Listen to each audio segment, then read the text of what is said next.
Assalamualaikum warahmatullahi wabarakatuh. Alhamdulillah teman-teman sekalian, kali ini kita akan ceritakan kisah Nabi dan para sahabat. Jadi teman-teman sekalian, sahabat radhiyallahu anhum ajma'in telah diberi kepahaman oleh Allah Subhanahu wa taala tentang agama ini, tentang amal-amal agama, sehingga para sahabat ini berlomba-lomba untuk melaksanakan perintah-perintah Allah Subhanahu wa taala sesuai dengan kemampuan mereka, teman-teman sekalian. Jadi teman-teman sekalian, jadi dalam kehidupan yang sahabat, ketika ada seseorang yang menonjol daripada amal-amal agamanya, maka ini akan menjadi perhatian di kalangan para sahabat. Termasuk kali ini teman-teman sekalian, ada seseorang yang begitu baik agamanya di kalangannya para sahabat, begitu istimewa teman-teman di pandangannya para sahabat, maka hal ini diceritakan oleh Nabi SAW. Disebut-sebut teman-teman di hadapan Nabi SAW. Ketika ditanya teman-teman sekalian, maka Nabi SAW tidak mengetahui secara lahiriah orang tersebut. Kemudian para sahabat telah menceritakan ciri-ciri lahiriahnya orang tersebut, tetapi Nabi pun tidak mengetahui siapa orang tersebut. Maka di tengah para sahabat telah menceritakan ciri-cirinya, kehebatannya dalam mengamalkan perintah-perintah Allah Subhanahu wa taala, maka tiba-tiba orang tersebut datang teman-teman sekalian.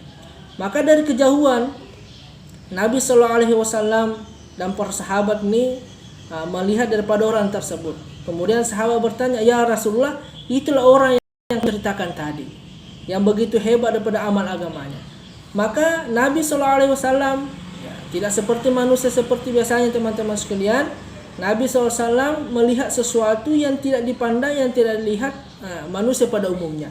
Maka ketika Nabi SAW melihat orang tersebut, maka Nabi katakan bahwasanya orang ini terdapat daripada bekas tamparan syaitan di wajahnya. Maka setelah itu orang tersebut maju, kemudian di hadapan Nabi SAW dan para sahabat. Maka pada biasanya teman, ketika satu seorang sahabat datang di majelisnya Rasulullah SAW, maka seorang sahabat, seseorang ini akan memberi salam kepada Nabi SAW.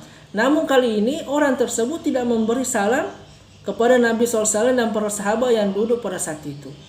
Maka teman-teman sekalian, karena Nabi SAW melihat daripada sesuatu yang tidak kita lihat, maka Nabi SAW langsung berkata, "Apakah kamu berkata di dalam hatimu bahwasanya kau lebih baik daripada kami?"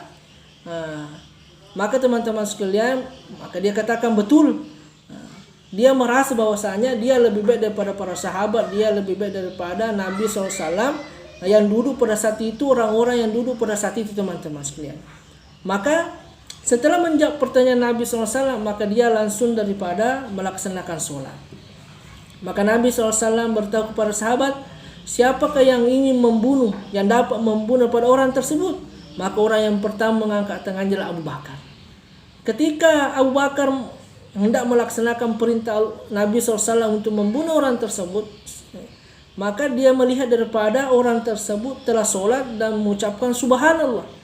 Maka Abu Bakar mengurungkan niatnya teman-teman sekalian, kemudian kembali kepada Nabi SAW. Sekembalinya kepada Nabi, Nabi bertanya, "Wahai Abu Bakar, apa yang kau lakukan dengan orang tersebut?" Maka Abu Bakar katakan, "Ya Rasulullah, saya tidak membunuhnya, saya tidak mampu membunuhnya ketika dia melaksanakan sholat, karena dia telah melaksanakan sholat." Kemudian Nabi SAW bentangkan lagi, siapa yang dapat membunuh orang tersebut? Maka orang kedua telah mengajukan tangan itu Umar radhiyallahu. Maka Umar teman-teman melihat daripada tawaran Nabi SAW, suruhan Nabi SAW, maka dia masuk, kemudian melihat orang tersebut. Ternyata orang tersebut telah sujud teman-teman sekalian, menempelkan daripada dahinya dan lututnya ke tanah. Maka Umar pun mengurungkan niatnya untuk membunuh orang tersebut teman-teman sekalian. Kemudian di dalam hati Umar katakan, sesungguhnya Abu Bakar lebih utama daripada aku. Dan Abu Bakar ini tidak membunuh orang tersebut. Maka tidak pantas saya untuk melaksanakan atau membunuh orang tersebut. Kemudian keluar dari masjid dan melapor kepada Nabi SAW. Nabi SAW mengatakan, "Wahai Umar, apa yang kau lakukan kepada orang tersebut?"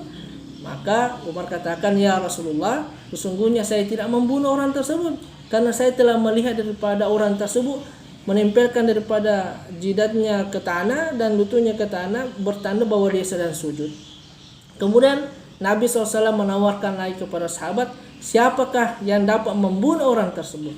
Maka orang terakhir yaitu Ali radhiyallahu anhu mengangkat tangannya dan melaksanakan tugas yang diberikan oleh Nabi SAW. Kemudian teman-teman sekalian, ketika Ali tidak berangkat untuk membunuh orang tersebut, maka Nabi SAW katakan, kau akan membunuh orang tersebut jika engkau mendapatinya. Jadi Nabi SAW ini sudah memberi syarat bahwasanya orang tersebut akan pergi, teman-teman sekalian. Dan betul, ketika Ali memasuki masjid, maka dia tidak mendapati orang tersebut. Maksudnya dia telah pergi, dia selesai sholat, teman-teman sekalian. Maka dilaporkan kepada Nabi SAW. Maka Ali katakan, wahai Rasulullah, saya tidak dapat membunuhnya karena saya tidak mendapatinya di dalam. Maksudnya dia telah pergi. Maka teman-teman sekalian, Nabi SAW berpesan kepada sahabat bahwasanya sekiranya kalian membunuh orang tersebut, maka tidak ada perselisihan di antara umatku. Karena orang tersebut, teman-teman, kata Nabi SAW, dia membaca Al-Quran sebagaimana kalian membaca Al-Quran. Dia membaca perintah hadis-hadis Nabi, membaca firman Allah Subhanahu wa taala.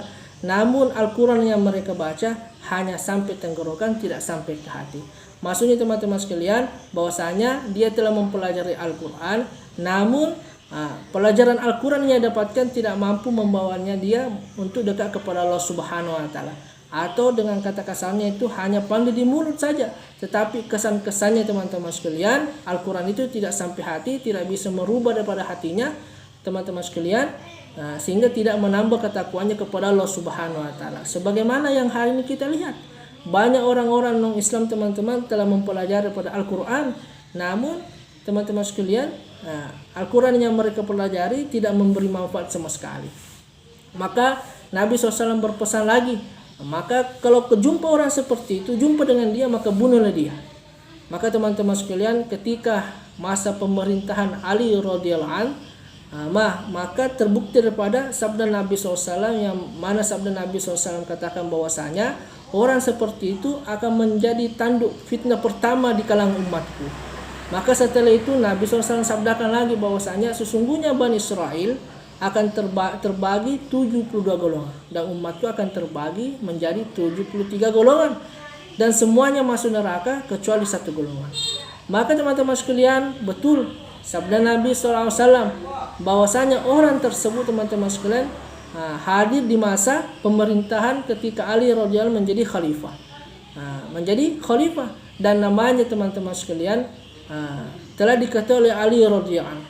Maka teman-teman sekalian, jadi orang tersebut, orang yang telah memunculkan kepahaman yang bernama kaum Khawarij. Orang tersebutlah yang memunculkan pahaman pertama kaum Khawarij, yang mana teman-teman sekalian, sebagaimana yang kita ketahui bahwa kaum inilah yang memecah belah umat, teman-teman sekalian. Maka ketika masa pemerintahan Ali radhiyallahu, maka orang tersebut terbunuh di tangannya Ali radhiyallahu. Maka teman-teman sekalian, itulah kisah daripada sahabat, di kalangan sahabat, teman-teman sekalian. Jadi di kalangan sahabat, ketika Nabi SAW masih bersama sahabat, meskipun seseorang tersebut ibadahnya baik secara lahiriah, tetapi ketika kalau Nabi SAW mengatakan bahwa orang tersebut orang yang sesat, orang yang jauh dari Allah Subhanahu wa taala, maka itulah yang terjadi. Maka semoga kisah ini bermanfaat. Barakallahu fikum.